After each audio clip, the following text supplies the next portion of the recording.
everybody, welcome back to Let's Go Geo. So today I am bringing you some Geo gift ideas. If you were looking for gift ideas for your geo-loving friends or even yourself, stay tuned and check out some of these. I have a range of items and a range of prices, so you should be able to find something for those geo-loving friends of yours. And just for fun, a little geo prices right here. See if you can identify the most expensive thing I mentioned today and the least expensive, and drop those two items in a comment in the comment section. Also, I'd really like to know which of all of the items I mentioned today, which one would you most like to have? Drop that in a separate comment as well. Let's check out what we have today. Alright, classic red bed. So one of the major things that all rock hounds and geology enthusiasts want in their kit is a rock hammer. If they want to break open geodes or crack open rocks and crystals, this particular rock hammer is the Estwing series. These tend to be pretty good rock hammers, and you can get them in a range of sizes. And often to go along with rock hammers are chisels. And any rock collector will also want magnifying glasses for examining details of rocks and crystals and fossils. In this example, I have a 3-in-1. This is a Carson Tri-View, and a shout out to my patron who got me this Carson Tri-View. My patrons are very important on the channel here and help me with gear that helps the Let's Go Geo project. Lots of different types of tools are handy when in the field, but a multi-tool always comes in handy. Pliers, along with some of the other tools that come along with it. Safety is always important and sometimes overlooked, so a good pair of safety goggles or glasses, as well as gloves. If you know someone that wants to get into radiation, radioactive minerals, they're going to need good radiation detectors. And here's two great examples. The GMC is considered a Geiger counter. The GMC series, they have several. This is the GMC 500 Plus in this case. This has been a fun and useful Geiger counter. This, on the other hand, is the RadiaCode scintillator. And this thing has a lot of cool features. It has spectrometer capabilities, so you can actually get a graph and identify radioactive material. And for the rock enthusiast who wants to collect fluorescent minerals is a great idea, and they will need a fluorescent light to detect those fluorescent minerals. This one is the Lux Novaq fluorescent light. It is a 365 nanometer wavelength. It's perfect for fluorescent mineral collecting. Scorpions fluoresce as well.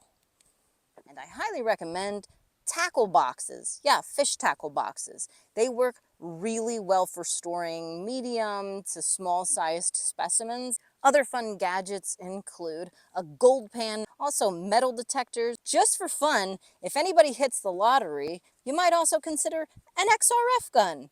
These are really great tools. You might see them in labs or even jewelry store applications where they can shoot a mineral specimen and it will tell them percentages of metals that are included in the sample, be it a ring, a rock, or whatever.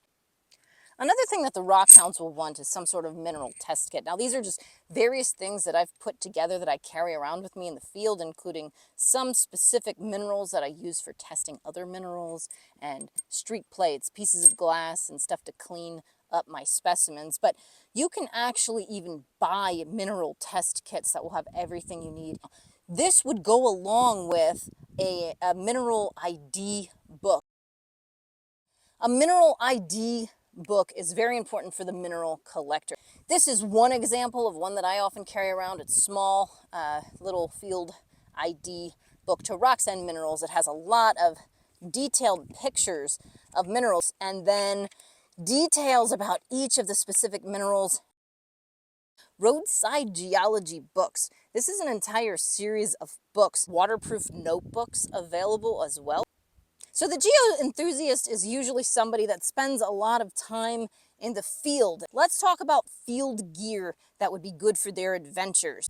When going on field excursions, water is always an important thing. So some type of water bottle, lots of choices out there. I tend to like just an Nalgene like this. Used to have a little strap that I could attach to my pack or whatever, but something like an Nalgene bottle. Also, a platypus is really helpful. Now that would just be a water bottle that is collapsible, so when the water's out of it, you can collapse it down and save room.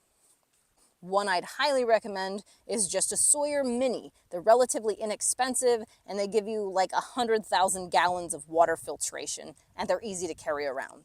Any types of dry foods that they can take along with them, from granola bars to dehydrated foods, these tuna packets that are already mixed up and ready to go, relatively inexpensive, great gifts for them. When in the field, flashlights and headlamps are invaluable, especially a rechargeable one. Good hats, things that help you with sun protection. Also, a nice pair of socks.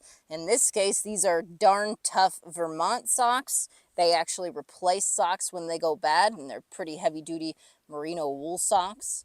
Also, a very good pair of shoes, something with good soles like Vibram soles. Another thing I highly recommend are, what the heck are these? These specifically are more heavy duty snake gaiters. And these particular ones are by Pike Trail. And like I said, they're pretty heavy duty. They are like they sound, something to deter snake bites, but also work really well for things like getting grasses in your shoes. Don't forget, if you are interested in these, to check in the description where I have links to all these items.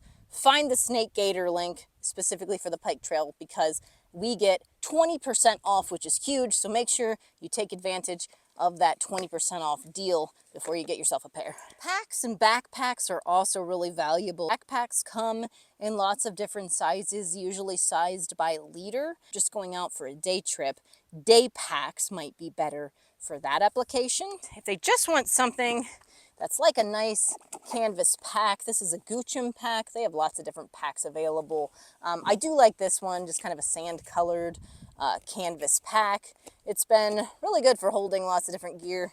2 side pockets. They have other options. The straps have been heavy duty enough and comfortable enough that I'm happy with that pack. Someone that's going to be doing a lot of travel and exploration in wet regions, a good pack for them is something that's waterproof and reliably waterproof, so that their good gear doesn't get wet. And one that I would recommend there is the Breakwater Supply backpack. They have a 100% waterproof pack, and I have tested it. I have submerged it and no water gets in. I literally put a piece of paper in there to make sure that no drops of water got in there, because I was using it in applications where I'd have things like my electronics, my radiation detectors, maybe a computer and phone and stuff like that, and I literally did not want my gear wet. So something reliable like that would be good. Fanny packs are actually really helpful. Get one with multi-pockets. Sometimes they have interior pockets too. This is good. I like stuff like this because I like things in the front as well as in my back. I don't want to always have to get my backpack off just to get a few things. Quick things that I need to grab, like a little tool. In the desert, I have certain things like combs. I'll get to that in a little bit. Things that I need access to. It's not to do my hair. I'll get to it in a second. Also, I pick up random rock specimens so I can just throw them in here quick. And have like a little hand lens. For relatively inexpensive options, if they're going to be in the field and need to charge up electronics, something like this can be very useful. This is a fold-up solar panel. There's a couple of options available out there. Sometimes they're called backpack solar panels or fold-up solar panels, but as you can see, they fold up pretty small. This one is by Boujarvi. The link will be in the description, as well as some 2 other backpacking or fold-up solar panels. But basically, this is really easy to carry around in your pack. Some of them have the grommets that you can then hang it off the back of your pack, so you can soak up the sun as you're walking around and keep your devices charged, which can be important when they're out in the field. Now, if they'll be doing overnighters, then a battery bank of some sort might also be necessary to have power. Or if it's going to be cloudy and rainy, then they might not be able to get as much sun from day to day. So they need to store it on a battery. So you get them a battery bank. They come in different sizes depending on their needs. This one also has a solar panel on the surface and comes with the plugs built in. So that's a pretty nice option. A lot of the devices that I've mentioned so far charge via USB, which is actually really nice when in the field and paired with some sort of solar panel and or battery bank. And then that keeps them from needing batteries and running into an issue where, say, they don't have batteries to charge their stuff and their stuff dies in the field. For those who are going to be going, say, deep in the backcountry or just worried about safety when traveling, here's some great ideas. One thing is some kind of jumper. This is one example. This is the Jump Smart. As you can see, it's a starter, flashlight, and a power bank all included. You just charge this thing up and then you can jump if you have an issue with your battery while you're out in the field. Keep them from getting stuck out in the field if something happens. But what if they have a tire issue? Well, they definitely need a jack. Of course, many vehicles come with a standard scissor jack, but those are kind of a pain, as many of you probably know. So a hydraulic jack, like the bottle jack that you see here, can be helpful. Also, something like a floor jack will be a little more expensive, but it's nice for applications where it makes it a little easier, especially say for a girl that's out there in the field and wants it to be a little easier to lift the vehicle, then that's a consideration as well. They're a little heavier, but once you get them in place, lifting the vehicle becomes an easier task. And another idea is to tell them to make sure to carry around a spare tire, of course, but also maybe a tire repair kit. These are also relatively inexpensive. I'll put a link below as well.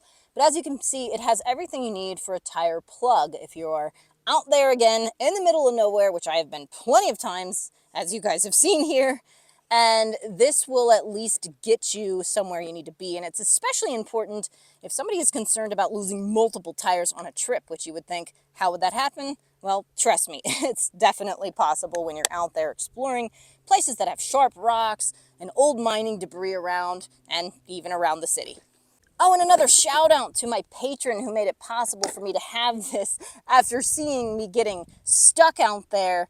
They got me this off my wish list, and it's much appreciated because now I have a lot less worry about getting stuck in those crazy, exciting backcountry adventures we have here. And if you know a rock hound who takes along with them a rock hound, as in a rock hound dog, then they might like some gear for their rock hound dog. And this includes everything from the water bottles that I already mentioned, especially those platypus collapsible ones, to even things like water dishes. I tend to like things that are collapsible because they fit in with all my gear a little better. So there's these little silicone collapsible water dishes. If they're walking around in a desert, here's a tip. Deserts have spiny plants, and in the Sonoran Desert you find things like cholla, which are these spiny balls on cactus, and a comb comes in really handy to actually flick the ball out of the paws and even out of your calf. Trust me, I've been there.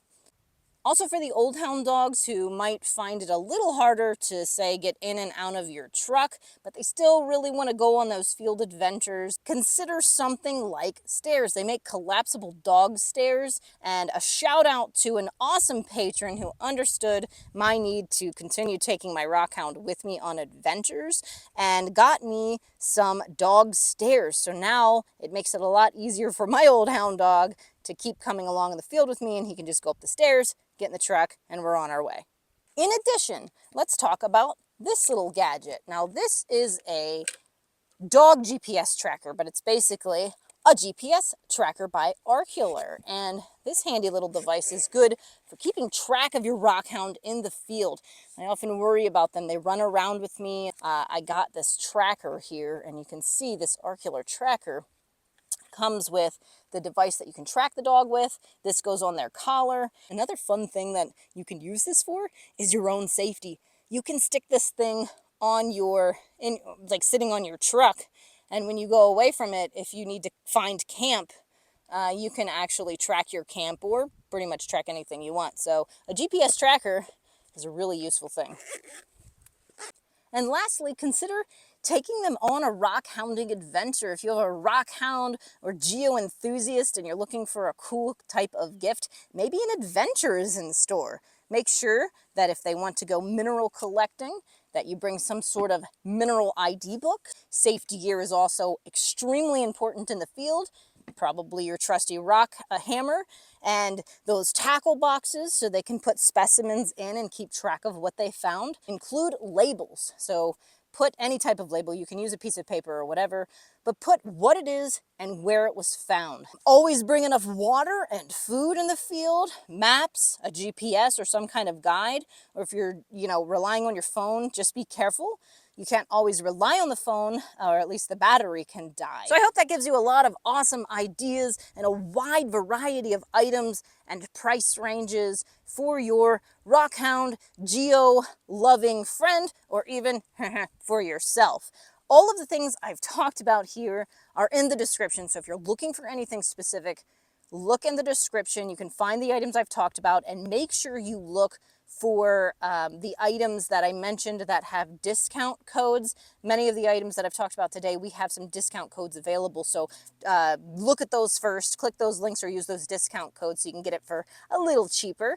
Otherwise, that's my Geo gift guide for the day. I will see you guys on the next adventure out there with some new Geo gear. If you would like to support the Let's Go Geo project, you can do so by becoming a patron. The link to Patreon is found in the description. Also, spread the word with your geo-loving friends on social media, or give the gift of some gear or monetary support. You can see these links to Venmo and my Amazon wishlist in the description.